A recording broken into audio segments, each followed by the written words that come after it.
Ooh, there we go. Hello, everybody. Good evening, everybody. Jake, I had to point out I like your shirt choice for this evening too. Hey, I got to support, man. The the guy that puts on the show. Gotta support, man. I Yeah, you I got to did provide want the the. swag. I kind of pissed at myself. I didn't get the colored one, the black colored one, like the first day because they ran out pretty quick. And I was like, well, I like the white one. That one's pretty cool. I just wanted to make sure I had the bando and the modified and everything on it. Yeah, you got to So get all the features of the heck, show itself. heck yeah. Like we talked about last week. That's Gotta right. have my shirts everywhere I go. That's right. Welcome to Hitting the Chip, everybody. I'm Jordan Smith, driver of the 13S Gam, and co-host of this here podcast. Send it over to this guy real quick. Hey, what's up, everybody? I'm Jake Smith, driver of the 89 GAM, co-host of this here Hitting the Chip podcast on Tuesday nights at 6:30 Mountain Time. So I do know we had Davey get on and share this to the Open Wheel Showdown Facebook and his personal Facebook. So this is your first time, please get on, like, share, and also subscribe to our YouTube channel as well. So yeah. All right. As Jake mentioned, we do have Mr. Davey Hamilton Jr. on. We're just going to jump right into it because we definitely don't want to take up all of his night talking racing. So we're going to get a conversation for about an hour with him, and then get your questions ready. So we're going to chat with him for a while, and then we're going to open it up to you guys watching the show to ask him any questions that you have as well. So get yourselves ready to go. This is going to be a lot of fun. So we're going to give a shout out to our presenting partner, and then we're going to get right into it. So stay tuned.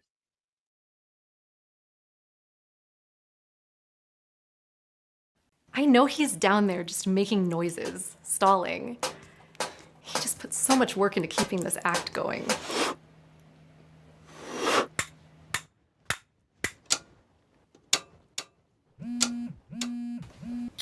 Hey. Yeah, Mandy's still home. Her friend's gonna pick her up like any moment. Can you do like a loop around the block or something? Perfect. Okay. Yes. All right. Thanks. See you soon.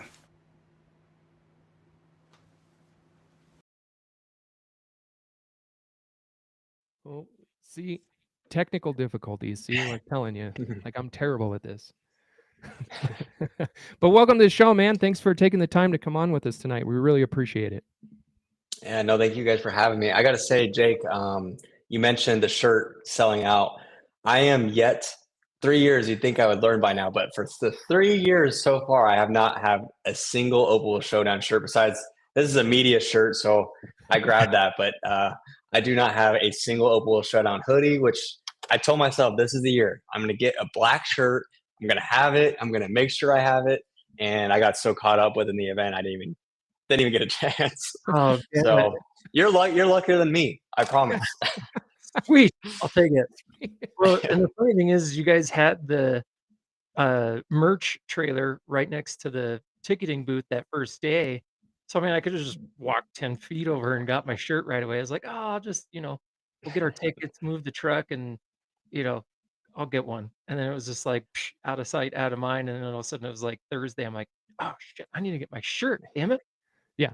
That was a strategic planning. Strategic to put that merch over there. It was perfect. It was smart because we even thought about it in the moment. Like as we were walking in to go get the tickets, we're like, man, we should just stop and get one. And then poof, gone. Mm-hmm. So, Yep. Yeah. It worries me every year. Believe it or not, I've actually doubled the quantities every year, like fully doubled every year, of everything. I mean, if you guys would have seen the amount of merch that we had brought this year, you would not understand. I can't believe we sold out, honestly. But it's a nervous thing to have that much merch and you sit on it, because if you don't sell out, then you're stuck with all this merch that has dates on it, or even a different logo that's going to happen next year. And right. so we do our best. I definitely put the merch trailer there to like strategically plan to try to get as many sales as possible. But I got to say, merch is definitely one of our downsides, because no matter what, every year there's always problems. I don't have enough merch, didn't have enough of this certain product, but believe it or not, I'm growing it every year. It's just not getting enough still. And it's a learning process. I mean, you're starting off this Yeah. brand new, and you've never done this before. You're only in your third year. So, I mean, every year Yeah. you learn something new and what to provide or what to change and everything else. But hats off on the decision to put it right out front, because that was definitely a good decision. Well, and you did Yeah. do the right thing too, and on Facebook, I did see the post. It was like, "Limited merch, like, make sure you get it right away, because once it's gone, it's gone." And I remembered Yeah. that, and it just like I said, and I was like, "Ah, damn it," 'cause So for Yeah. context for people watching, how many shirts and hoodies did you end up ordering? I would say there's almost. I'm just gonna say an over amount, right? We spend over 30 grand just on Whoa. merchandise. Which, when you're spending that much money on just t-shirts, that's a lot of t-shirts, like Oh yeah. hoodies, all that stuff. But that's the round number. You know, we have a lot of sponsors that help out as well. Yeah. So it's hard to give an exact number, but I know that there's definitely over $30,000 in inventory each. There was this year, anyways, and that first year was a learning curve because that was my first time ever promoting an event, and I had less than, I'd say, a quarter of what I brought in this year. Was that for that first year? A quarter of the amount of, yeah. Wow.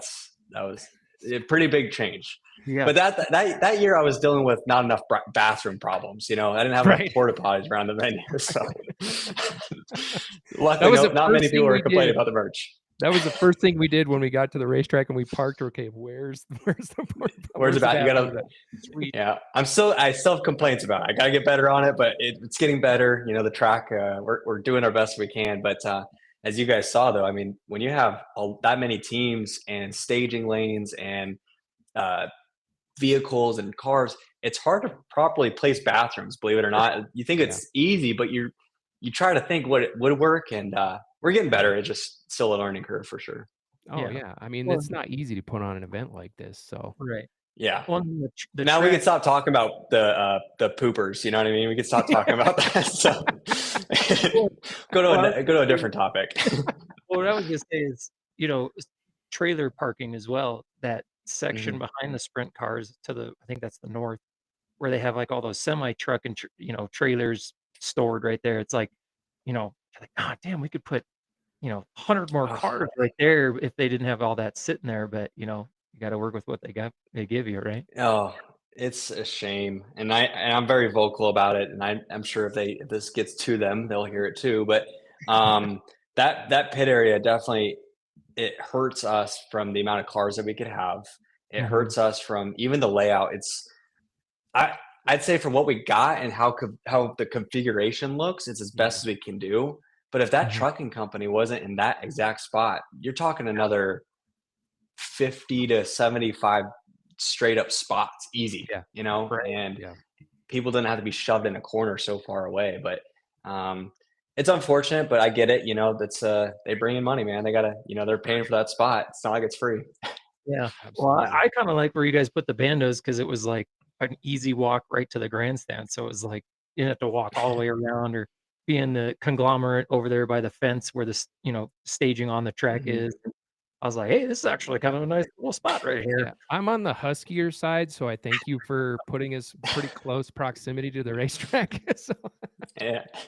Well, we that's why, like, the sprint cars side of things on that end of the pit area, we had a jumbotron brought in just Mhm. because a lot of those teams they're hustling. Like you're running, then you're running back and run. I'm sure you guys are the same. Everybody kind of does that, but Mhm. um, the pit. No, I know you guys say you're close to the grandstands, but still, in my opinion, it's still pretty far yeah. of a walk, no matter where you are on the property. But Right. um, the jumbotrons was actually a really cool aspect. I don't know if you guys got to see it too much from the staging area, but Mhm. it was really a unique piece that we brought in this year.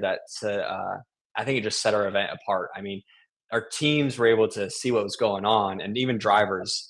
I was up there. I was just as a driver as well, watching what's going on, so I could see what I could learn. And Right. I'm going to tell you this: we're doing more jumbotrons next year for sure. Yeah, We're all gonna right. have more jumbotrons. I No, loved it, I loved it too. especially, Yeah. like you said, to be able to watch the action while you're, doing your thing. And then also Mhm. even just for the fans too. I think it just brings that total another element to it and just excitement. And Yeah. yeah, I thought it was a great play and super fantastic idea. Mhm. Yeah, no, the jumbotron in the infield was great too. Like you said, for the fans, even my TV group up in the booth, um, I don't even know how we did it the past 2 years without a jumbotron. There's Yeah. no TV up there. There's no like we're not watching anything. So we're using that jumbotron as our TV, and Right. I don't think I had a single complaint about that. And I'm happy that that group that came on board to help supply those. They were so happy with the event and ecstatic that they want to do more with us. And That's awesome. they do some pretty big events around the country, so it's pretty cool to have people like that wanting to invest in Oh, heck yeah. my little event. Awesome. Yeah. Oh, that's awesome. Yeah, I love Okay. Yeah. Tron too. So love this event. I mean, it's Yep. absolutely fantastic what you're doing. So how did this idea come about overall? Like Yeah. what sparked this whole thing? Literally 6 years ago. I was sitting watching old videos of my dad at Copper World Classic at Phoenix, even watching Turkey Night videos with Stewart and Casey Kane, and going to Irwindale. And I remember as a kid, I wanted to be in the Focus Midget class, which was considered the kid class back in the day. Um, Wanting to go drive for Steve Lewis and the 9 racing camp. If you guys know midgets, back in the day, there was this team that just had the number 9 white midgets Oh yeah. that it was like the dream team. Mhm. Long story short, but 6 years ago, I was like, why does this event not like where's our turkey night? Where's this? Yeah. Where, it doesn't exist anymore. Mhm. Um, and at the time, I started making a business plan on paper. I mean, it was probably this thick of just notes. Like, this is where I want it to be. This is what tire company we're to use. This is the purse I want to have. Like 6 years ago, and by the way, 6 years ago, I really wasn't racing during that time. I was just kind of like dealing with life at that moment, and um, thankfully, I got the opportunity to drive for Kurt Morgan Racing, and he took a chance on me. Um, and nobody knew about this idea still, right? So we're still years from it even being announced. 2023, I announced it in August, I believe. But for 6 years, I was working on it, and then middle of 2023, I told my team owner, I was like, I want to do this, and he looked at me kind of like, okay, like you're crazy, because at the time there was no big paying sprint car race. Like there Right. was Little 500 for 25 grand, but from a wing sprint car point of view, there really wasn't a lot of high paying races, not Right. many. So, and at the time I was racing for multiple years for Kirk, getting paid nothing. Like you get paid, but it wasn't enough to like make it a living. And I was just like, why are Right. these dirt sprint car teams are running for crazy money every week? Crazy. Yeah. So I called the promoter at Las Vegas. I called Hoosier Tire, called basically as many people as I thought to have it perfectly down, and I just announced it. Did not tell my dad. Did not tell anybody. Just full on. Yeah, my dad didn't have any idea. He found out on Twitter. But hey, I tell I tell him this though. It's kind of payback because when he married his wife, I found out on Twitter. So so he found out about Open Wheel Showdown on Twitter. I found out about him getting married on Twitter. So I think it was fair. Anyways, I remember the call he called me. He was so mad. He's like, "What are you doing? How are you going to pull this off? You're gonna like, what do you do?" Like he had no support initially, like zero. Yeah. Like Yeah. he thought it was the dumbest thing ever.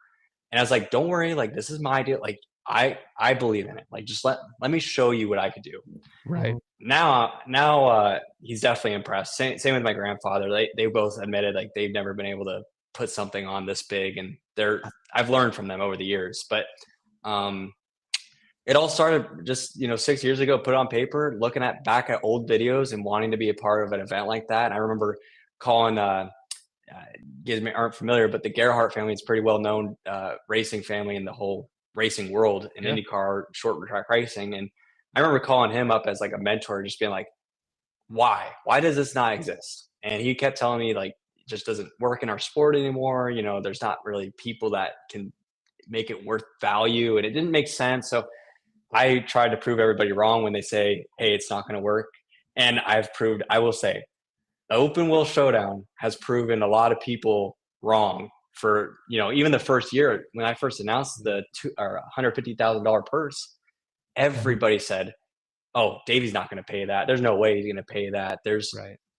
There's no, how is he getting this money? Well, I had Right. it all structured out. I mean, from entry fees to tire sales to pit passes to TV. And real quick, when I did announce it, I didn't have a TV partner. When I did announce it before that 2023 race, I got a call. This is a really cool story, but I got a phone call, and for whatever reason, the names would show up sometimes. I don't have the number saved. It said Ralph Shaheen, and I remember answering that, and I was like, "Hello." He's like, "Oh, this is Ralph Shaheen." I was like, "No, it's not. I don't believe you. This isn't Ralph Shaheen." Because as a kid, I remember watching every Supercross race and Yeah. other races, and that was the voice that you always heard. I'm just like, "There's no way Ralph Shaheen's calling me right now." Mhm. And him and Chris Grainer and everybody at Speeds were on that call, and they were just like, "We want to invest in the event," and they Yeah. a phenomenal partner, and that was one of the coolest phone calls ever. And they're really, really a huge reason why it's grown to what it is. But yeah, I know I can keep going on, but that's really the gist of where Open Wheel Showdown came up with. And I need to mention this too. When I first You're good. came up with it, it was meant to be called the Sprint Car Showdown. It was not Open Wheel Showdown. It was Sprint Car Showdown. It was just going to be a high paying sprint car race, and that was it. Right. But then like continuing to watch videos, and I was like, man, super modifieds are cool. I've never seen them before. And so I wanted to do like all open wheel thing, midgets, sprint cars, and super modifieds. Unfortunately, the midget world, that's a very tough industry. Yeah. The first year we kind of got lucky with having over 20 cars.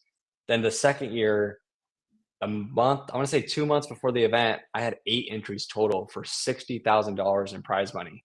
Oh my Doesn't make gosh. sense. Yeah. It Doesn't make doesn't. sense. Yeah, no. So I made people mad. I will say, like, there were people upset that I had to cancel Yeah. the midgets. But if you're a business, if you have any side of business, you can't put on a $60,000 purse for 8 cars that may not all start the race, and Mhm. it doesn't make Speed Sport happy. It doesn't Mhm. make Hoosier happy. Mhm. What's bad on us for having an 8-car race? Right. So we swapped it out with the Opel Modifieds, which those guys treated it like the Indy 500. I mean, I've never seen those cars before, never driven one, nothing. And that was If you want to take one for a that spin, we got one for you. I've been offered. I would love to. That's I've always said. I was like, man, it'd be cool to race like everything at my event. Like, Right. but I've learned. I went through the B main this year in the sprint car. I don't ever want to do that again. And just that alone is enough stress on me. But I'm sure you guys, if you didn't see me, I was on a golf cart almost the entire Oh time, yeah. just doing this. But You were hustling, that's for sure. yeah, but long story, that's where Opal Showdown came up with, or the idea came out, and it was fully an idea on paper 6 years ago. Wow, that's so crazy. I mean, and I'm glad you kind of went on that role of explaining like why the midgets and stuff were taken out, because of course everybody's going to get mad, and there's going to be Yeah. people that are going to voice their opinions on social media and everything else, but just to your point, like this isn't just put on for the racers. This is also a business decision. There's a lot of money involved. There's people supporting it, and like there's so much that goes into it, right? Like I'm sure it's a year-long thing, like planning and getting everything ready to go, right? Yeah, I had 2 meetings today just about the next year's event. I'll tell you this, I already know the dates for Opal Showdown for the next 3 years. I'm just not announcing it to anybody. But I will say that Opal Showdown is for sure going to be coming back. It's not going away. It's not going anywhere. I can't wait to share everything with you guys. But like you said, I mean, there is always people that aren't going to be happy. Yeah. And I'm going to tell you this is a funny story, but the super modifieds, I hate to say this, but it's almost considered a vintage class, right? For the most part.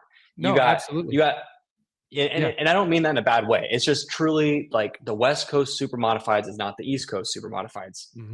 Right. I try to explain this to everybody because people come up to me like, why are you trying to compete with the East Coast super modifieds? I'm not. I don't care where they show up. They can show up. They don't have to show up. It's a sprint car event at the end of the day, and supers are a feeder class to that. Correct. And they're just cool to watch. It's a cool historic thing. Kyle Ray's car this year was like a freaking slot car, and we'll get into that. That thing is, that was fast. That was fast.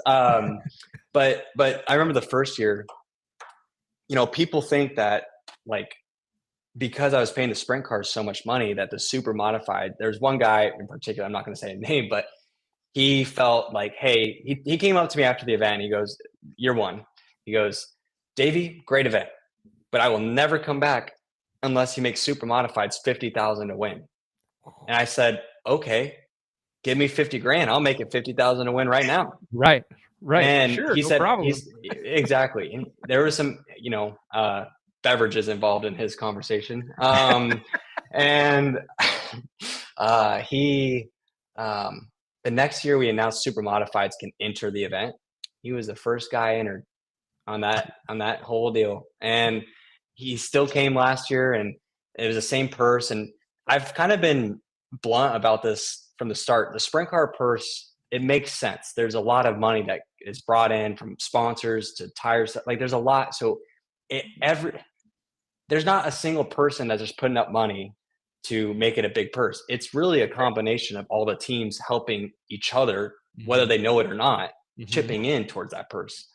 So that's good. But when it comes to like the supers and the Opal modifieds and legends and stuff like that, my goal is like every year I want to see purses grow. So like even the Opal modifieds, we up their purse. They may not feel like it's a lot, but it has been up from the year before. And who knows, it may end up being a $50,000 win event one day, but there's steps. It can't just be a light switch, you know? Yeah. So I would love to make everybody happy and make everything free and come race for $1 million. I don't have that ability, unfortunately, everybody. Win that Powerball and maybe you can do it. Yeah, exactly. I still wouldn't do it if I won the Powerball. No, if I won the Powerball, I probably wouldn't be talking to you guys. I'd be gone, no races. I would be adios. I'd be in Hawaii. Hand over those keys and be like, deuces. Yeah, exactly. Yeah, and to your point, I think it's fantastic what you're doing overall. Like you're showing the dedication to it, and I loved watching the modifieds because this was our first year going out there, and we had talked about going last year. Just financially it didn't work out for us, right? Absolutely, and then this year we had made the decision we wanted to take all 4 cars, but it comes down to then, and it was like, you know what, we went to Owasso Speedway because they have a big modified race out there that's worth 10 grand. So we went out to that and took his car. And then we're like, man, should we try our hand at Vegas? And it really came down to like 2 weeks beforehand. We were like, should we just do it? And we're like, no, we're just going to take the bandos instead. But I mean, to see it up close, and it's the little things that I think you do a phenomenal job at. Like every morning that racetrack is painted. Yeah. Do you know what I mean? It is the little details that you have paid attention to that I think make that event bar none one of the best in the country. Because we've been to the Snowball, we've been all over different, races all over the country, and this seriously was one of the best shows that I've ever been to in my life. Thank you. I appreciate that. And it's like what George was saying, the little simple things like having those guys go around and collect trash and put new bags in it, like every couple hours. Like we've been to tracks where it's like they don't clean up nothing for the 2-day show, and it's like you just got this mound of trash sitting there that it's just like, holy cow, this looks like shit, right?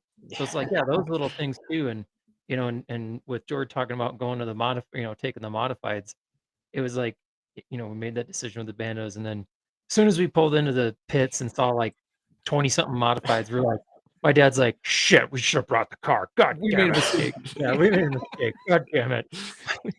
Yeah, I will say Las Vegas Motor Speedway definitely did a good job, and it's been growth. I will say, like the first year, they didn't realize how big the event was. They didn't know me at all, right? So there's like some young kid came, he rented the track. This event's not going to work out. Like this isn't. So there was no like extra help. if that makes sense. There was, sure, but you could see Right. the difference over the years of like, and I am a perfection. I will say, like, as much as possible, I try to have everything perfect for that event, and even the painting, like that is. Oh man, when I see a tire mark on the wall at any track I go to, it is like I will go out there and paint it for you. Just let me do it, you know. But um, but no, that's honestly a hats off to the LVMS crew and even my staff. Like it was stressful this year. I had our official shirts. Unfortunately, we're supposed to be there a month before the event. Kind of forgot that they didn't show up, and I was under the impression that they were there. Whatever. And then the week of, I'm like, okay, where's all our polyester, like nice polo shirts for everybody? Yeah. And I start looking, I'm like, oh shit. So I call my partner there, and I had overnight shirts for the officials, and I want everybody to look the same. I want everybody to look professional. I want everybody to be in the proper placements, and but I also want it to be fun for everybody. Like I want it to be fun for the guy that's sitting there blowing the whistle. Just letting know people that there's cars are coming, and we're trying to get better at things. But it isn't just me. I have a full staff of people there's really 40 plus people that help. Oh, wow. With just from cleaning things up to painting to helping stage and tech, and there's a lot going on. TV people. Yeah. There's quite a bit of things. A lot of moving parts, that's for sure. Yeah, and in 4 days, to get it all in. Well, 5 days. Including the staging day of letting everybody in. It's definitely not easy. I don't envy that part of it for you. Let's put it that way. You should have seen the track like 2 days before that, even because they did a drift event, and I'm not joking. Every single wall that you saw on that whole facility was not even there. It wasn't there. Like we had to do all that on Monday, like literally Monday of that week. The walls, the track probably had this much of just rubber. It was disgusting. So we had the cleaners come, even the pit area. They had a drift event in the pits. Not many people would know, but actually where you guys were parked, there was a drift box there. And I'm telling you, you guys would not believe what it looked like before you showed up. But so go ahead. Tore up over there? What's that? Over in the Bando area? Is that where all the concrete and everything was all tore up over there? Because of those drifters? Mm-hmm. I was wondering, this concrete's really torn up. Like, what goes on over here in this corner? Well, that's the thing is that that track is, I would say it's probably still known as like one of the nicest facilities as far as like pit area and track and the bathroom. Like everything's like really nice there. I love it. But you could start to see the age from the first year I did this to now. You could start to see that there's some places that needs to be a little fixed up, which they are actually doing a huge investment into the track over the winter and into next year. That I'm told, I don't know if it's true, but I'm told that place is going to look like the Taj Mahal next year if we thought it was nice this year. Wow. So I think you gotta look at Owasso Speedway in Michigan and Vegas as like not competitors, but just like kind of setting the stage of like cleanliness and like cool and professionalism. Absolutely.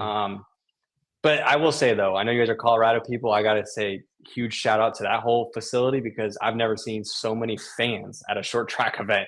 There's nobody else in the country that could pack a place like that place. They pack. Well, especially when you guys bring the sprint cars out, they come in herds. I don't know if you know this. Last year, they actually had the fire department had to cut off the frontage road from I-25 because it was backing up onto the highway. I did remember that. Yeah, that was crazy. Yeah. Yeah. They were sold out by, I think it was like 6:30. We hadn't even qualified yet, and they had already sold out. It was like, because we were sitting in staging, and we're sitting there for like 20 minutes, and we're like, there's nobody on the track, and we're like, what is going on? They're like, they have to move a bunch of cars because they overpacked this place, and they won't let us go because the fire department's here, and they're telling us we can't do anything. And like, oh shit. Yep. It's a good problem to have, right? Yeah, it's a good problem to have. No, that track is phenomenal when it comes to the fan environment there. I have never seen anything like it. It's cool to see the Colorado fans coming to Vegas to support the Opal Showdown as well. It's I'm not taking away from any other event. I just feel like the Opal Showdown is starting to turn into like a winter reunion, like a start of winter reunion kind of thing. Yeah. Where everybody has a chance to just like get together for one last, powwow before winter, and Right. it's turning into a fun time. So, but I'm glad it's growing. I'm glad that people like you guys are even talking about it. Like I I don't care who you are. The fact that Opal Showdown is being talked about, it is just it's doing the right thing, and I applaud you guys for that. Oh, no, Thank you. thank you. I mean, however we can help in that sense, because across the country there's racetracks that are not as fortunate and they're getting closed down and people don't have places to go anymore. And so when you have Yeah. events like this that they have a bunch of different classes and you can be a part of it, and just from a fan standpoint, just to go watch it and feel the environment, it's on a different level. And I thoroughly enjoy going to places like this, and we encourage people on the show all the time to go check out, like the Snowball and go to all Mhm. these different type events, because I mean, for one, it's to support it, but two, I Yeah, mean, just to feel the energy that yeah. goes along with that type of event it's second to none. I mean, it on the level like what you're talking about locally at home, when we have the sprint cars at home on 4th of July weekend, that is on a different level than what we experience from a weekly standpoint. And it's just like, Right. oh, it's that drug. I can't get enough of it. Yeah. Yeah. Yeah, no, that's for sure. It's great, honestly, and I'm that's the other thing I really wanted to kind of talk about too is the sucky part that we have is like there's so much cost involved, right? And like you Mhm. kind of mentioned yourself, it's expensive for teams. I feel terrible that it costs teams so much just to even go there. And I mean, we had 71 sprint car entries, 71, and Mhm. 40 it was either 45 or 47 actually took a time for qualifying. Right. That is terrible. That's Yeah. terrible. I mean, we still have the most cars out of any other race showing up for sure, but it, where's those 30 guys? So like I feel, and it wasn't just the sprint cars, it was all the classes. We went from having 248 entries and I think 175 were on property. Right. And that's still great. Don't get me wrong. Great numbers, awesome Right. event. But that fall off, and it's hard when people enter, they enter kind of early. I have my entry process pretty, springtime is pretty early. So then they have problems with the cars getting damaged or motors blowing up or financial troubles and stuff like that. And it kills me. It truly, like, I didn't invent this event to make money. I invented it because I wanted the chance to race for money, like Right. make something for me as a driver. Honestly, like, all right, I could get 50 grand. Still have not got it yet, but I could, you know. You were close. I thought but you were gonna get there in the A main though. That car oh was my hooked god, up. I was coming. I That was coming, car was man. hooked up. It was I didn't have fun going to the B main, but I will say like I was making that outside work. There's no question about it. And it was fun coming through the field. And unfortunately we had a line that was just rubbing against each other for who knows how long, and it put a hole in it. Oil went everywhere, all over the motor, all over me.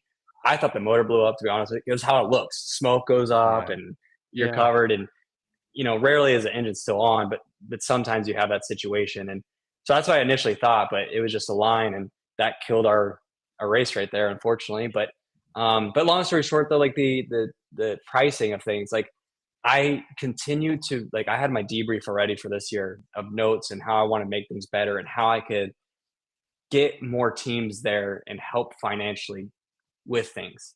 And there's Mhm. a lot of things that sucks. One, my costs go up so far every year. Yeah. And this year we wanted to make it easier for teams to go through a tech process before Thursday. The past few years, you'd park Wednesday, you couldn't unload on Wednesday. And Thursday morning you'd unload, you'd have to go through tech, you'd have to go get tires, and you'd Mhm. have practice. That's a lot to do in a day. And that was with 3 classes. So this year, with us adding classes and adding that additional day for people to come and get parked and be able to get their tires and everything worked on, it's majority for sprint car teams, but it allows everybody to get their tech process done. Our insurance went up because we had to add additional days of trailers being open. They don't care so much as for trailers being closed and parking, but when there's a trailer door that opens, there's always a danger Yeah. that I'm on the hook for. So our insurance policy went up this year. So we did have to raise our pit pass prices by $25 compared to like the previous years. Right. It is, granted, it is steep. Like it does suck. Like I wish it was free pit passes, but like, you know, I've been to a lot of races in the country, and we're still on that verge of like California. I'm not going to say Colorado because Jim does a phenomenal job as far as taking care of the racers and pricing Right. there. But like California, I mean, I've been to races where the pit pass alone was $60 for a typical $1,500 purse. You know, yeah, I've done that before, but Yeah. I don't want to see that. And now that our event's like growing, and it really wasn't the pit pass raising deal by just $25. It's a lot, right? That's a t-shirt in some people's minds, and people need to, you know, they need to plan things out, budget things out. Mhm. It's really not, it wasn't intended to do anything other than help our costs for the insurance. Like our insurance went up, so we justify our pricing because of the insurance policy. Right. Mhm. Very not like I don't like that we had to do that, but it is what it is. It's just business. Like when you have the Right. cost, you have to do that. And then I am learning that this is going to be better for everybody. Is that, you know, for the past few years, we charge people to run practice day.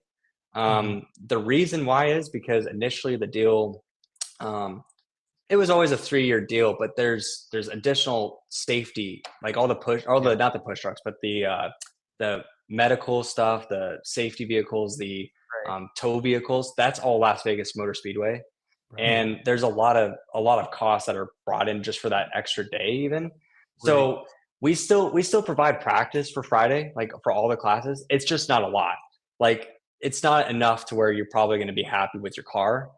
Right. But what I want to do next year is incorporate the practice fee into the entry fee, so people don't have to go there and like be surprised almost. But we've been kind of open about that from like year one about the practice fee. It's always been out there. It's always been a thing, but there's definitely ways we need to be better at that. That's for sure. But I hate the costs involved in racing, and I this event is like, it's not there's no money being made. Like it is like I'm just so passionate about the sport, honestly, that like if I don't make it as a race car driver, which it's starting to look that way, starting to realize I might be washed up. But if it doesn't work out for me as a race car driver, I feel like I'm young enough now to where I'm doing a really good job with this event at my young age, that I hope that, who knows, maybe in 10, 15, 20 years, you guys will be talking to me and I'm in a much bigger role than I am for Opal Showdown. That'd be awesome. Well, don't sell my yourself goal. short on the race car part or driver part. You're still a damn good shoe, so I wouldn't downplay yourself that much. I'm trying. But as a promoter, I think in being transparent with it, you know, we saw your comment from our show last week, and it's nice that you explain that, right? You know, nobody knows about it. You're a first timer, didn't see that kind of thing from 2 years ago. So it's nice that you explained it and why, right? Because a lot of people, they just don't understand why, and now they know why. So, you know, it is like any track you go to.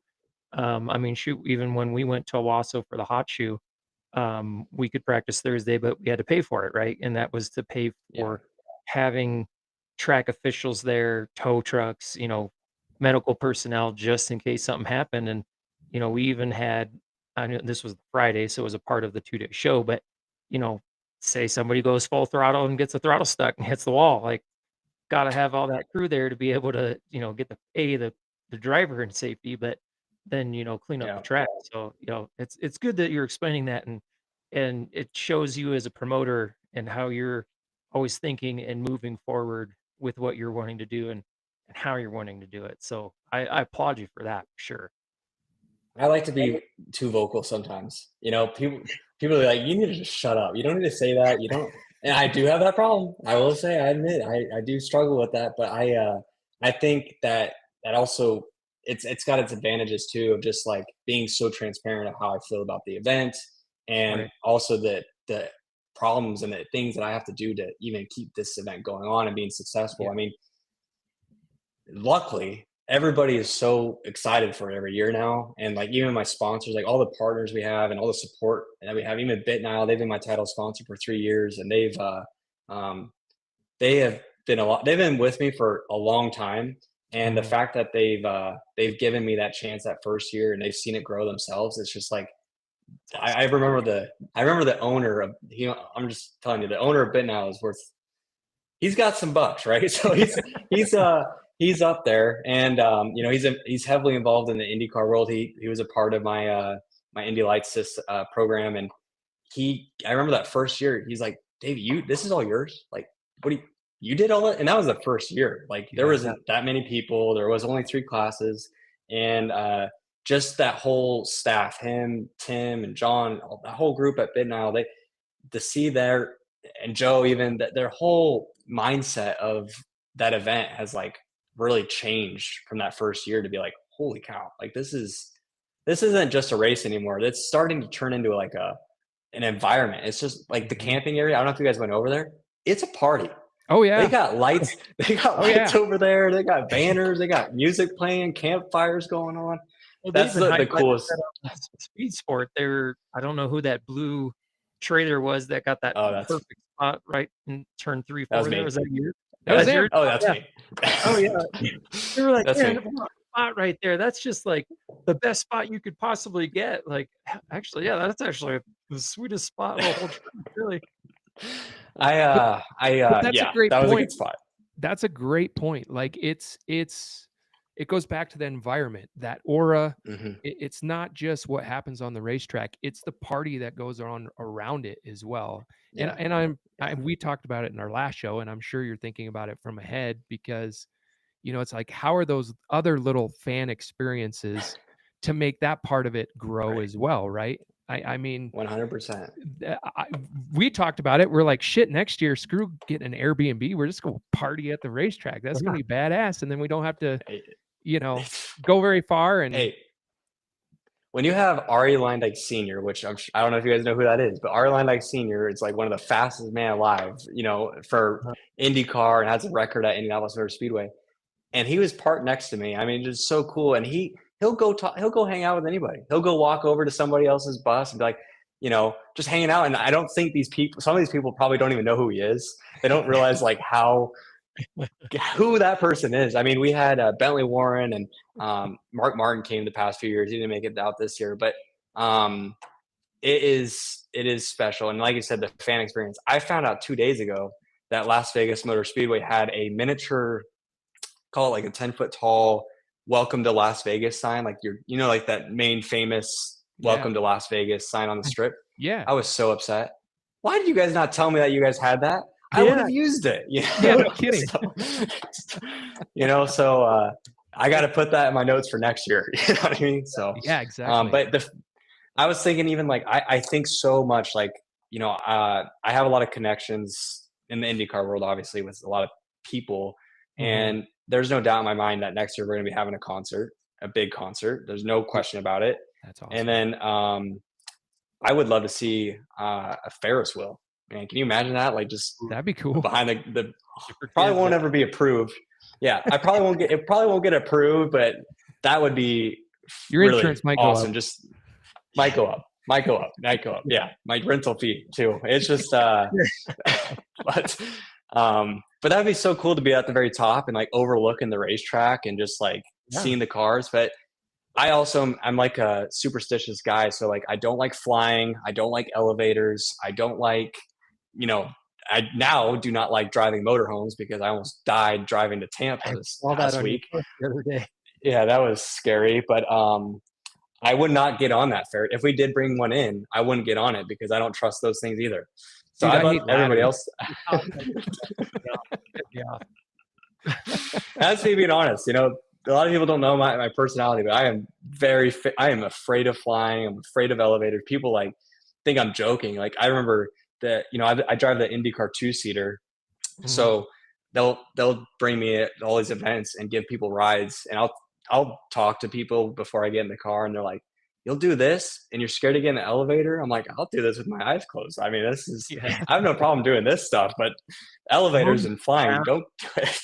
That's it. You have control. That's my part about like There you heights go. and stuff. I don't have control over that. I can control a Yeah. race car, but it's the falling Exactly. aspect and not having control.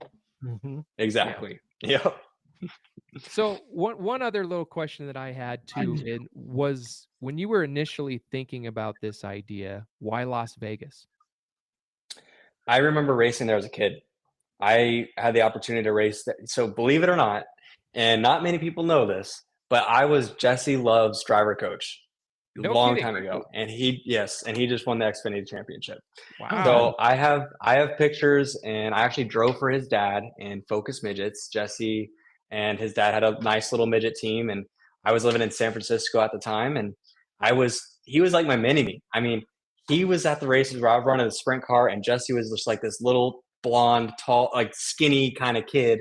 And me and him were close, and I would help him give him tips. And he ran Focus Midgets at Las Vegas at the bull ring, and his dad would put me in the car.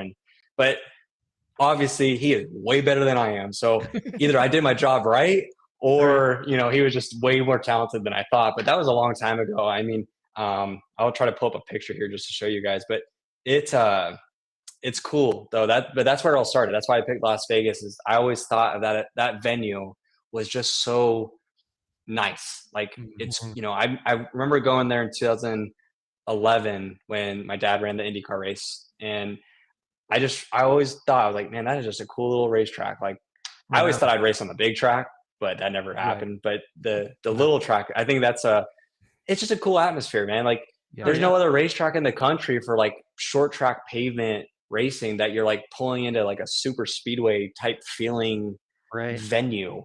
I mean, last year so the race ended on Saturday.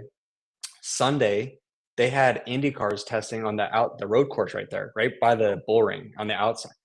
So everybody's like loading up, going home, and I'm sitting there in turn 3 still where my bus was, and you're just Scott Dixon's testing, and Yuki Tsunoda from F1 came over to do laps. Oh yeah, it was all right there. It was the coolest thing. I was like, I texted my dad, I'm like, are you aware that there's IndyCar? Because he would know everything, right? And nobody would have thought that IndyCar was testing there, but they were doing some video for Yuki and Honda or whatever it was, and that was just really cool to see, like, and hear IndyCars going on the next day, not even 50 feet away from where we were just racing. It was phenomenal. Yeah, I mean, well, what was it? I think it was Wednesday or Thursday. They had the drag strip going on, and my old man, he left, and we're like, where the hell did he go? Yeah, he walked out, grabbed the keys, and walked out. We're like, where the hell is he going? He went over and watched the drag strip. He was like, I heard him. I'm going to go check it out. We're like, dude, we got shit to do. Like, that's it. Like, you guys do it. I'm going to go watch. What other place in the country can you go and you're hearing either IndyCar or NASCAR testing or NHRA drag racing going on? Or even better yet, jet fighters constantly. Yeah, I'm going to call them jet fighters because that's but they're constantly just going gnarly every day. And just, it's funny because like I'm out in Vegas probably 3 months out of the year total, just getting things ready for the event. Every day. You would think, okay, you kind of get used to it. But every time you hear one about everybody's looking. Everybody's looking to see what's going on. So. There was times where I ducked. I was like, "Oh shit!" Yeah, they get close. They get really close, man. So, but that's why I chose Vegas. There's just so, and then the other thing is like I wanted the event to be special for like a fan environment for like families that want to come and it feel like a vacation for them. So Vegas is a destination. There is no question. You hear Vegas and people just want to go and be a part of that somehow and be there and have fun. And like the wives and girlfriends and stuff like that, like they're going and watching shows and hanging out, doing the fun stuff while the guys are, granted, I think the track's more fun anyways. So if there's girls at the racetrack, I think they're having a better time than going to the Sphere, my opinion. Sorry, grandma. But, but I think other than that though, that's why I chose Vegas. I think my wife was a little disappointed that the Backstreet Boys weren't playing at the Sphere though. Oh, hell So yeah. this is a midget that's owned by Jesse Love, which is Jesse's dad or whatever. That's at Vegas. Yeah, right here. That's me. But Check that let's out. see, what year was this? That was in 2016, and that whole year I was just I looked very young. I will say, like, very young. Look at that But kid. but that was it was cool, and it's really cool to see Jesse accomplish so much now. And you know, I raced a lot at Madero Speedway, and that's kind of where they grew up racing too. And but there's no, in my opinion, I don't think there's a better destination than Las Vegas Motor Speedway. Yeah. Right. Yeah. Yeah. Go ahead, That was Jake, a good sorry. show. We didn't end up making it downtown or anything, which maybe next year Yeah. we'll have to plan that out a little bit better. But yeah, I just like, I mean, even his daughters, my nieces, when we were just driving to the Airbnb, we were like, oh, hey, look it off to the right. There's Vegas. And they're like, oh, what? What is that? Why are they so lit up? Like, we'll go there one day. Yeah. Yeah. You'll see why. Well, I was the last year we had checkered flag of the sprint car race at 8 o'clock. 8 o'clock it was done. And that's how it should be. Mhm. There's no reason a race should be going on until 10 o'clock at night. Unfortunately, this year, it was had a lot of issues, so it got done a lot later than I thought it would. But that won't ever happen again. I'm going to make sure of that. But because No. you need to let the people and the teams and the fans all want to go to Vegas, have fun, and experiment or experience the environment there. I mean, Right. that's part of going to Vegas. So Right. Yeah, love the location. I think it's a great mhm. spot, and especially, you know, this year you had fantastic weather. We didn't get to experience the Oh my past 2 gosh. years, but I mean, I got sunburned, for God's sakes. Yeah. Like, it was fantastic going from Colorado where it was like, you know, 40s, 50s to, damn, I'm in shorts again. This is great. Yeah, that was our biggest downfall the first 2 years, and it was kind of on me just trying to figure out what the right timing was. I did Right. the first week of December. The first year I did mid-November last year, and then I think now we hit it on the nail. I think it Yeah. was beautiful weather. Kind of got nipply at night, but it wasn't terrible. Like, you could deal with it, but it wasn't like the first few years where it was like 40 degrees, and that was Yeah. just No, it not was fun. perfect. Just Yeah. just a Yeah. hoodie is all I wore at night, and Mhm. I think Jake Yeah. bought a hoodie too, didn't you? No, I didn't buy a hoodie this time. It's okay. Maybe next year. It's okay. Me and you have to stand in line together because I just need to get something at this point. Like, I don't have a single thing. I was gonna say, maybe I'll just get it for you, and then, you know, when I Yeah, see I you, know. Then I'll have hey, to, here you go. yeah, I'll have to pay you for it. But it's yeah, just sad deal. It'd be cool to like collect, like, all right, this is the first year's design, second year's design, third year's design, and keep the tradition going. I'm sure there's people out there doing that, but it sure as heck isn't me, unfortunately. As much as I want that dish, Right. I regret. That's my biggest regret so far every year. It's just, why did I not grab a t-shirt? I always remind myself, all right, it's day of. We're open. I'm just gonna grab one real quick. Nope. Mhm. So never do. Snag the swag. Yep. Yep, exactly. Exactly. Okay, well, everybody that's currently watching, all 50 plus of you, if you guys want to shoot some questions over right now, feel free.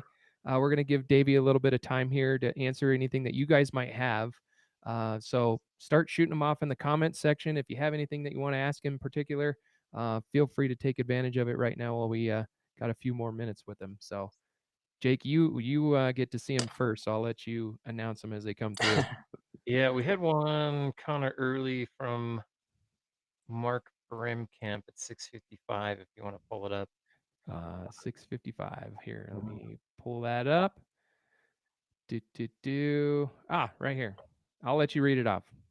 All right, so this is from our good buddy Mark Bremkamp here in Colorado. He says, "What would you need to happen to increase the Supermods car count? How do you, as a promoter, get more fans in the stands? This event is Yeah. one of the best in the nation." Yeah, absolutely. So, number one, to get more fans in the stands, Las Vegas Motor Speedway needs to give me control of the general admission. That's number one. I don't have control over that, so I don't have any responsibility of that. And with that being said, if I'm not able to bring in any sort of income from the general admission whatsoever, how am I able to go spend money on the general admission side of things? I think it's Right. something that we are now finally getting on the same program with Vegas for them to let me show them like, hey, I could get a lot of people here, but you got to give me the chance to be a part of this and help you guys. Right. So it's really a simple process. I mean, it's so easy as just having the racers even posting about, hey, come and check it out and but we don't. I've never asked anybody to do that, honestly, ever. So we always advertise people coming to the pits, and I'm sure as you guys can relate or say, there is a lot of people in the pits. Oh yeah. So Packed. you know, but we do need to have people up in the grandstands, and I am excited for the next year's announcement and helping Las Vegas Motor Speedway bring in more people in the stands. As far as the super modified car count goes, I will tell you there's good news. We are going to be raising the purse for 2026. I'm not going to announce what that's going to be. I'm going to let that be an actual proper announcement. Sure. But we are going to raise the purse there, and unfortunately, I hate to say it, but it's hard to get any of the East Coast guys because of the cost that they have to endure getting from New York mainly all the way down to Las Vegas. Even if they were to win the race, they're still losing a lot of money. They want to be a part of the event more than anything. It's just until the event is really making sense for them on the lower end of the, like last place up kind of thing. Right. They still have to almost make 10 grand just to make money, like not even to make money, just to break even. So I'd love to see the super modified car count grow. We did have, I want to say mid 20s on the entry list, and I think 18 showed up and then 14 started the race or whatever it was. Not great, but we had some cars that had some issues in practice that weren't able to compete. And I'm working with ideas on even other competitors to try to make it better for next year. But unfortunately, the West Coast super modified, it's just really tough it's an expensive deal. All those cars are $100,000 race cars. Oh, yeah. And there's not. So I don't know what that right answer is, but I know that we're trying our best to get those car counts up. Right. Nice. Okay, Nice. so this next one comes from, I believe it's Wyatt Dent. Yeah, it is Wyatt Dent. He said, "How did you get into sprint cars?" 14 years old, and my dad threw me in one. Luckily, I literally 14, and at the time, age was a huge deal. Not so much anymore, but at the time, age was like you had to lie about your age to get into things and kind of finesse your way. And I grew up racing outlaw carts, and then went into mini sprints and midgets. And then the next thing up was silver crown cars and wing sprint cars and non-wing sprint cars. And the moment I drove a wing sprint car, I was in love. There's out of all the cars I've raced, stadium super trucks, NASCAR K&N, and trucks and Indy Lights, all this stuff, there's nothing that compares to a wing sprint car. And I tell everybody that. I'm like, that is the best feeling in the world. So got into it at a young age at 14. So it's been half my life. I'm 28 now. And I will probably be just like my grandpa doing that when I'm in my 70s. So And he could still get around the racetrack pretty good. yes, unfortunately, he got fired by my dad right before Vegas.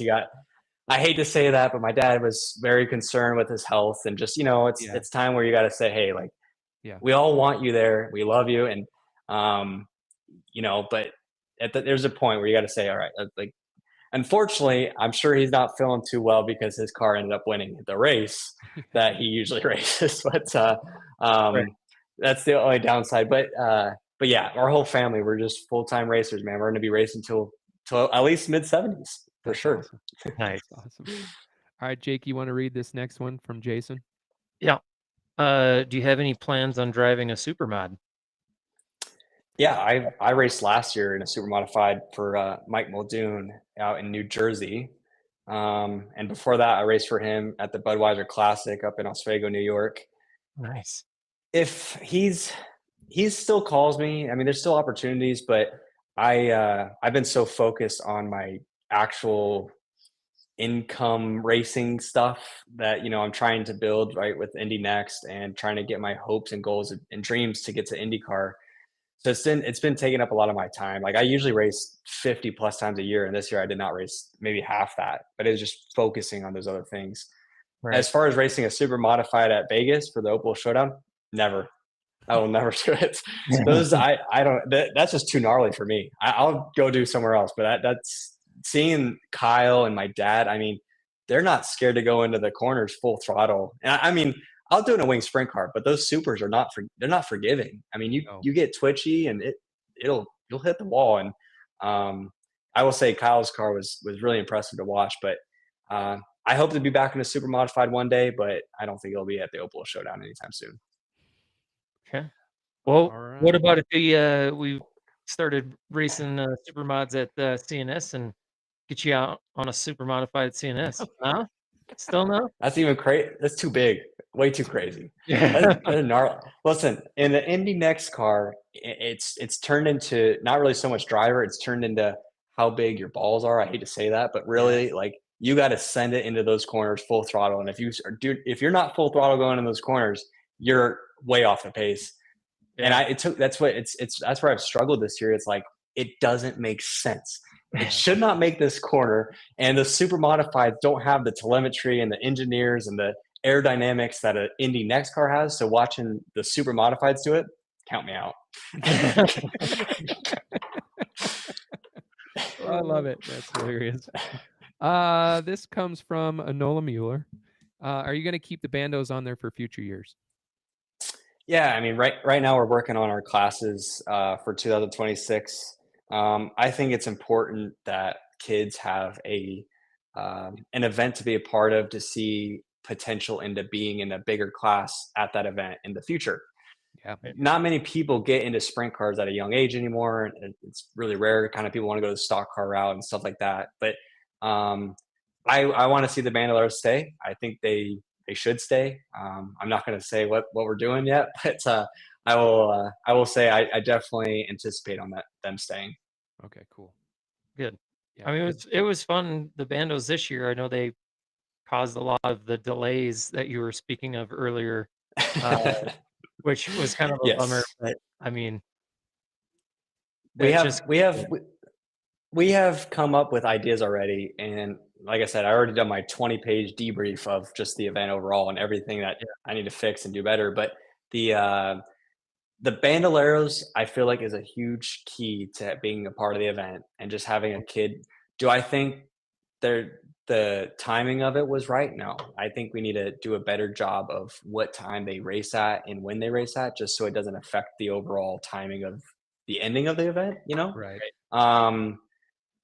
There's a lot of feedback from teams and families of just like what they want to see better. And it's like, this family says one thing, then the other family says the exact opposite. So it's like trying to find that middle ground where it could be somewhat better next year. So I anticipate them on staying.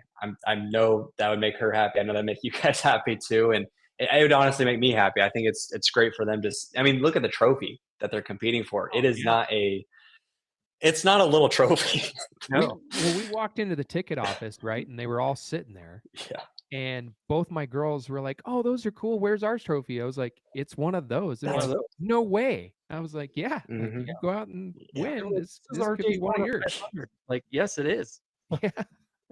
Those trophies are, I mean, I think they're iconic now. Yeah, they're cool. So they are awesome. We'll see what happens, but I'm sure you guys can hope for the best and plan for the best. You know what I'm saying? Yeah, So, absolutely. well, there you go. I don't know. We were in the Bandoleros on July 4th. So you were here for the July 4th sprint cars, right? That whole weekend? Yes. I remember right? Yeah. So that's why Jim also runs those cars so early in the night, is like what you were saying, is because of possibilities of, you never know what could happen the rest of the night, right? Let's just get the kids done, over with, have their show, and then now let's finish the rest of the show. So so exactly. we get what you're saying there for sure. Good. Okay, we got a few more here for you if you have a moment. Yeah, I'm good. Okay, so this one comes from Ken, and this is going to be pretty unique. So the field is growing. Where is the cutoff point, or are you just going to start running C mains? I would have to assume he's talking about Opel modifieds, but the past few years we've always had a cap on our entry process, just because previous years we are never sure of the pit area situation. Honestly, that's kind of why I've done that. Yeah. now that I have some stability knowing what the pit area is going to be, I kind of want to cap our numbers at 250 teams, which is what we got close to anyways. Maybe limit down the sprint car entries just to allow more entries for other classes, almost kind of thing, because we have so much fall off in the sprint cars. Not sure what we're doing yet. It's not really finalized, but I don't think anybody would have to worry about a cap for any other class, like open wheel modifieds. Like if there's a C main, I honestly think that's really cool because it's like unheard of right now, right? So Absolutely. that would be, I think that'd be awesome in my opinion. The only but one I know like, is hot shoes. So yeah, if you have a C main for open wheel modifieds, you're doing something right. yeah. So I think, you know, like this year is kind of a confusing deal. Some people weren't aware that we reopened the entry process. So like a lot of people didn't know. We let people know, but we weren't like, we didn't want it to be so press release type public Right. to where we draw it in like a lot more cars. But the now that I know where the pit area is going to be, what it's going to be for continuous years, I know what I could do. And there was, I don't think, maybe you guys didn't notice this, but the sprint car pit area was actually so crammed tight because the problem that we have, but the problem we have is like, right, like I'd say 2 to 3 weeks before the event, we try to go through as many people as we can to verify who's coming and who isn't. And there was probably 10 sprint car teams that told me 2 weeks before the event that they were coming and they never showed up. So, which is fine. It happens. Yeah, but like it is what we do is we plan for the best number possible. Right. And so and you can't justify who's actually going to be showing up or who's going to actually be pulling in with a rig. So the pit area, we had actually quite a bit of open space from what I wouldn't say quite a bit, but there was some open space that we could fit more people. And I'll tell you this: if there's a C main next year for the open wheel modifieds, I think we're doing something right with that class because that would be freaking cool. We're gonna help push it. That's for sure. Like get the word out there and get hopefully some of those guys from the Midwest to come this way because there's a shit ton of the cars just on the other side of the Mississippi. So yeah. And I think I know I hinted at the super modifieds purse being better next year, but I could tell you this right now: the Opal modifieds purse is also going to be a little bit better as well. So hopefully it's enticing. Yeah. We'll be like there I said, I want to keep growing it every year. Every year. And honestly, the sponsor relationships that I have with everybody, it's just like they're so happy, and then they're like, "All right, we want to do more. We want to do like, how can we make it better? Let's do." So. I mean, you just don't see that in today's world, to be honest with you. I mean, the fact that they want to keep it growing is huge. This is my, if I lost this thing, Open Wheel Showdown would be in a world of hurt. I'll tell you that because that is everything right there. I have 200 plus partners of the event. You have sponsors and vendors and people that help raise money to give to the event. And even if it's not a financial aspect, they do a lot for the event. So if I'm not on the phone with them every week for the entire year, I'm nervous that I'm going to lose their support. So I try to be a pest. Try to say, "Oh, don't. It's not a no. No, it's not a no. Come on, let's go get one." Like, no, it's a yes, right? Like, try to make sure. Okay, cool. The Opal Modifieds purse is getting better next year. Thank you. Yes, that's awesome. Oh gosh, this is a pretty funny question. So I'll let Jake put this one out there. Oh, this is from Mark's brother Scott out here in Colorado. Do you need a surgical implant of a Lucky Equine shoe to win your event? Seems like you pulled it down too quick. Sorry. Seems as a snake bit in there as for you to in the Colorado event. Can you imagine the amount of people that would be upset if I won my own event? It would not. It would. Thank God it hasn't happened yet now, because I think if I was to win it next year or the year after, whenever, one day, people would see like our event is really treated fairly across the board for all of our race officials, our tech process. My own staff treats me just like a competitor when I'm rolling through that tech and rolling through, like, it's no different. I'm just putting my helmet on. My race team has no involvement with the event, so they don't want to get disqualified. They don't want to do anything stupid. And as far as the luck I've had though, the past few years, it's not fun. I'm not gonna lie to you. It's not fun. I enjoyed winning at Colorado. I feel like in a way that was kind of I'll call it a weird win. And I feel like there's time for some redemption for me in Colorado. And I was leading, I think it wasn't, I don't know if no, that last year I had an engine problem, but the year before that I was leading and I ran out of fuel with 10 laps to go. Oh, Ran that's out of right. fuel. Yeah. And I had a good car. So to answer that question, I don't know what I need to do, but there's a lot of sayings out there that says what I should do to try to change my luck. And I would love nothing more than to win. If I win the Opal Showdown, maybe that I'll call it. You know, all right, I don't need to race this man, but probably not. Probably not. All right. So I want to end it on this one because I think this is a great idea. You know, talking into next year, and this comes from Monty Bergener. Are you going to do an awards for the best paint scheme? I'll do a Vegas themed wrap if you do. Yeah, no, absolutely. There was actually a plan in place for to have the best looking appearing car in general for this year's event. The trophy didn't come in time, so we never did that, and it just didn't end up getting put together. But there's a lot of special awards that needs to happen for Opal Showdown to make it even more iconic. There needs to be the best looking car, the best looking team, crew. I would love to see a crew come up with or show up with like all white old school outfits with an open trailer. Oh, they already have my. If anybody's listening that wants to have an idea, yes. They show up with an open trailer with a whole white outfit. Oh my God, they won. Provisional instantly, you know.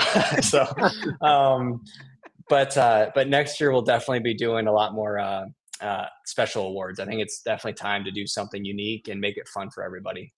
That's awesome. I saw like even this year, I don't know who it was, but somebody was rolling into like when we were doing parking day, they had chicken heads on or something, like chicken masks, you know what I mean? Like they were like wearing these like Halloween masks. Like I'm like, please, like we need to grow this. We need people to be like rolling in there like right after Halloween with all their like costumes and just it'd be funny. Like yeah, we're definitely gonna be doing something special next year for sure. Hey, the only recommendation I say is you need to have a TikTok account so I can start tagging you and stuff. Just throwing that out there. That's the only thing. Oh gosh, man, I'm telling you, like I am the worst at social media. I used to be pretty good at it, but then I like turned 40 years old overnight one day and figured out I don't know how to use Snapchat anymore. I'm too old for Snapchat. I forgot how do these young guys and young people do TikToks? Like how do you even make a video? Like I'm terrible at it. I don't know. I'd love to make a TikTok, but I don't know if I got you. All right. I'm just not tech my savvy. daughters. That's it. They just show me how to put them together, and then I post them, and that's it. I'm just not tech savvy. I mean, like even my dad knows how to do a TikTok video. Like, what are you like? My God, that's great. I don't know how to do this stuff, you know. So it's just like I'm just not tech savvy. I used to be, and now I'm just like I'm an old man. I'm getting up there, and I used to be the trendy guy, always like knowing the new gadgets and apps and things to do and stuff. Now I'm just like, man, there's an update. Chat GPT. What is that? My best friend uses Chat GPT every day. Like I'm pretty sure I'm texting Chat GPT and I'm not texting him every time. But I don't even know how to do. Like yesterday, I had a problem with my my simulator, and he whips up Chat GPT and it fixed my whole simulator. I got back on iRacing and I had no idea what it did. Still, zero clue. Hey, yeah, I'm that person. I use it almost every day too. I'm like, okay, write this for me or reword this email because this sounds stupid, you know. I should probably be utilizing that more for my press releases on like certain things. Like when people say, Davey, you should not be saying that, I'm just gonna be like Chat GPT. There you go. Actually, matter of fact, I have a speaking engagement to do here in the next week, and she asked me for a headshot and a bio. So I put this bio together. I'm like, Indy Next driver, promoter of Opal Showdown, sprint car driver. Like that was it. And she emails me back and she goes, hey, I just did this in Chat GPT. Does this work for you? And it says like whole paragraph. I'm like, okay. You don't even need to ask me for anything. Like you got it handled. Yeah. Chat GPT knows you better than you know you. Exactly. I guess, dude. But Oh, that's Yeah. awesome. Well, man, Well, Jake, I you got got one anything more else? Yeah, I got one more question. So, Mhm. and maybe, maybe something you'll do this in the future, I don't know, but if you were ever to do like driver intros like NASCAR where they walk out and announce the name, stuff like that, and you do like a theme song, kind of like WWE entrance song kind of thing, what would be your entrance song if you were to do This is actually a really good one. I don't know if you guys heard the soundtrack at all that was played over the weekend, but that was my playlist. I was like, I sent your Speeds songs for on that 50 thing? songs. Yeah, I sent 50 songs, and I wanted them to play like the old like 2000s like pop songs, you know. Right. But the song always this. I know this doesn't sound weird, all right, but this song it speaks to me, and it's just there's she's a gorgeous person. I'm gonna have to go with "I Kissed a Girl" by Katy Perry. That would be fantastic. Please make that happen. Dude, Please I'm make Oh, telling you, that's perfect. I love would it. rock it. Love it. Fireworks and glitter. Exactly. Oh my Maybe I get Katy Perry to come show up somehow. I don't know. I might have Oh, that connection. We'll see. You She's did say based in you're going to Vegas. concert next year, so maybe, there's your chance. There you you got go. Exactly. 200 connections in your phone. Let's see Yeah. if you can make it happen. Exactly. Exactly. Man, that's awesome. Well, I seriously appreciate your time. Yep. This has been incredible, getting a little bit more insight, and hopefully this was uh, great for the fans and the people watching to be able to get a little bit more of a background about how everything operates. I think you talked about transparency, and honestly, I think that is a key component for a lot of promoters, not just on your level, but on a local level too. Transparency is key. I mean, Yep.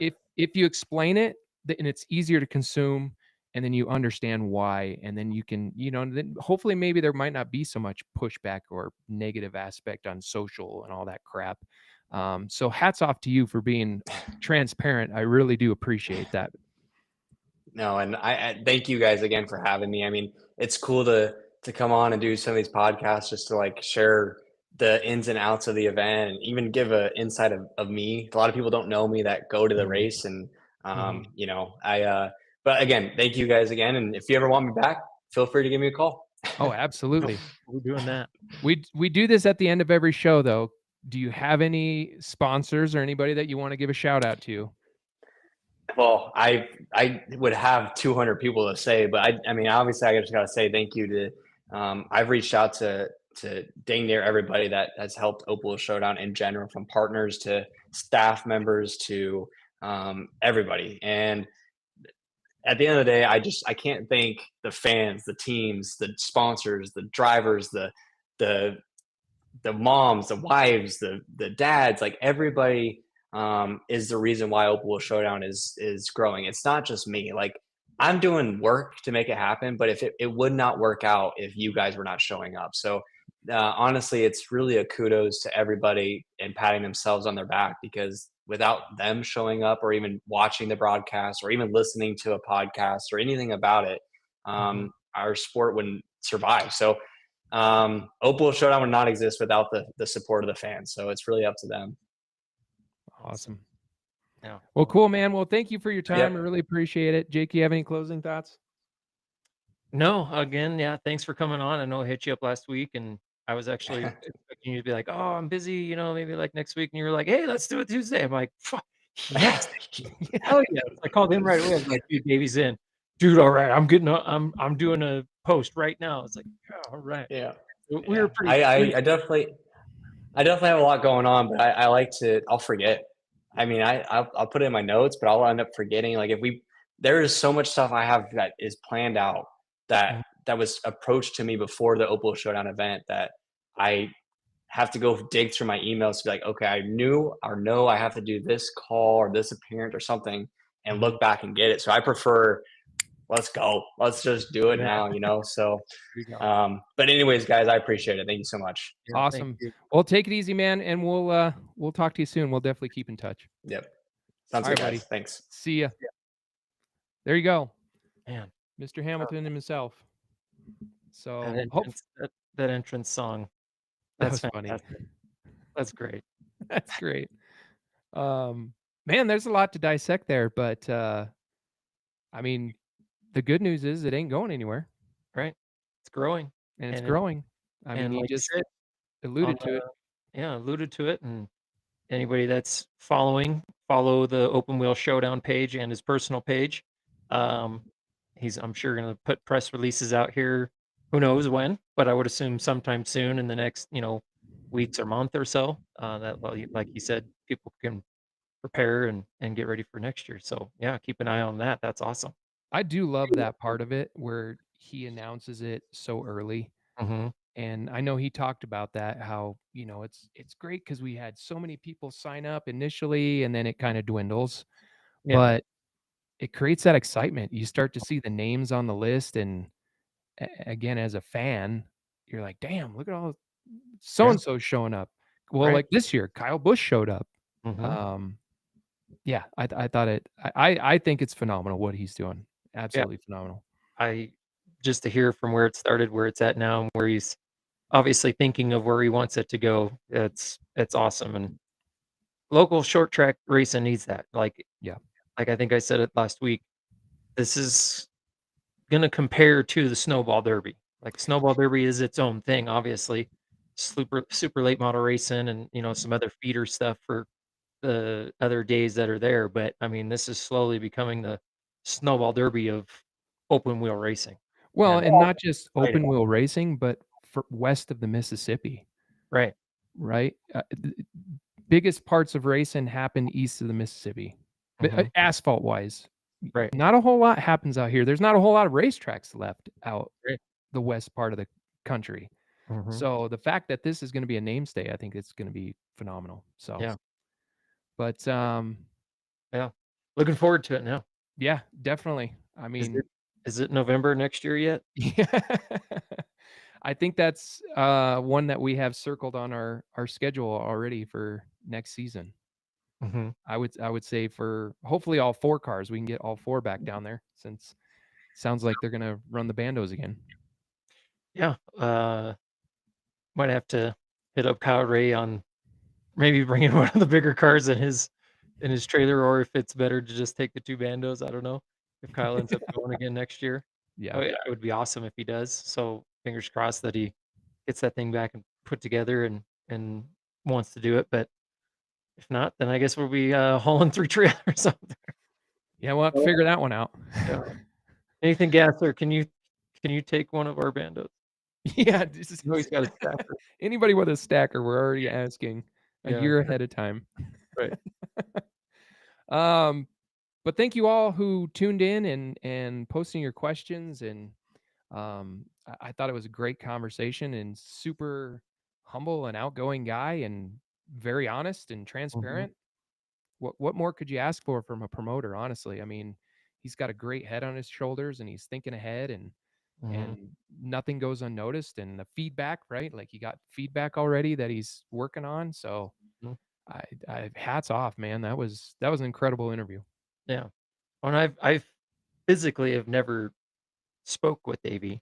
I know you'd had, a brief about 10 minutes with him on what Thursday morning or whatever that was. Yeah. But, just reaching out to him on Facebook, I mean, he right away, it took, about a day, half a day or so for him to respond, but obviously he's a busy guy.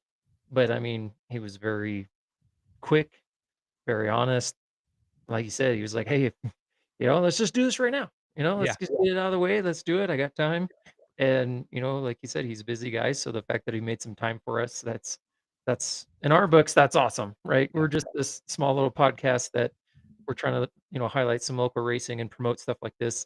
And then for a big name like him to come on and take the time to sit down with us and share his upbringings with especially the open wheel showdown and other things that we talked about that that's awesome. Yeah. So hope to have him on again, help him promote the open wheel showdown. Like we said last week, we kind of suck at doing stuff at the track during the actual time, so maybe next year we'll try and have somebody help us with that on our team and get that going a little bit better, because I think it'd be awesome to help post stuff while at the track. It's just obviously finding the time and spots to do it. Because then, we want to go interview drivers, but then, like he said, like teams are full go. They're getting stuff ready. They're looking at TV monitors and stuff, and it's like the last thing you kind of want to do is feel like an inconvenience to some of them. But sometimes, hey, you don't know until you go ask, right? Yeah, absolutely. So we'll get better. We'll get better. And yeah, I mean, looking forward to it. I mean, he already got me excited just about not just the event, but like racing in general for next year. The enthusiasm that came out of him too was great.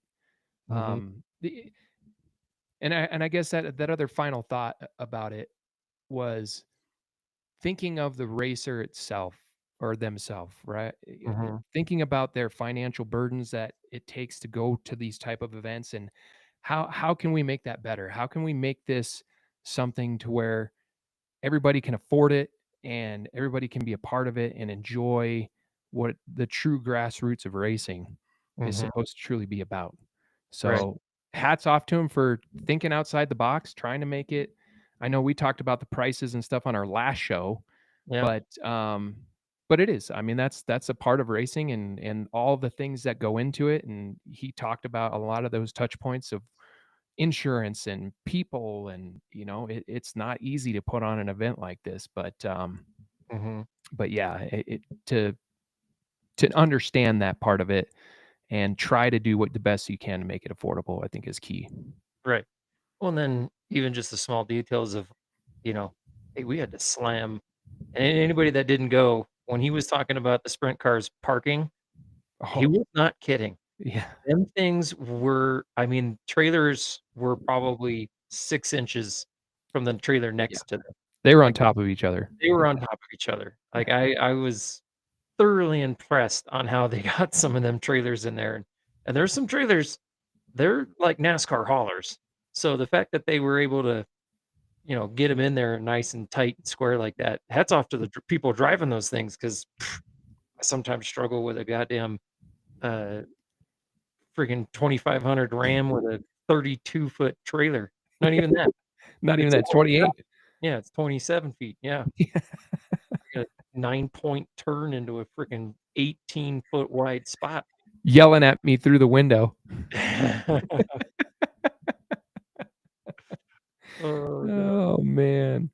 So, all right. Well, thank you all for tuning in. Hopefully you guys thought that was insightful and a lot of fun, because I know we definitely had a good time talking with him, and definitely we'll have to get him back on and getting closer to next year. Maybe we can chat with him again and yeah, keep it rolling. Yeah. And if you're new to the show, like I said at the beginning of the show, subscribe to our channel on Facebook and YouTube. We All our let's go live. socials too. Yeah. TikTok. I do believe we have an Instagram. I'm not good about posting to Instagram for some reason. Yeah. I do primarily Facebook, TikTok. Those are two biggest ones.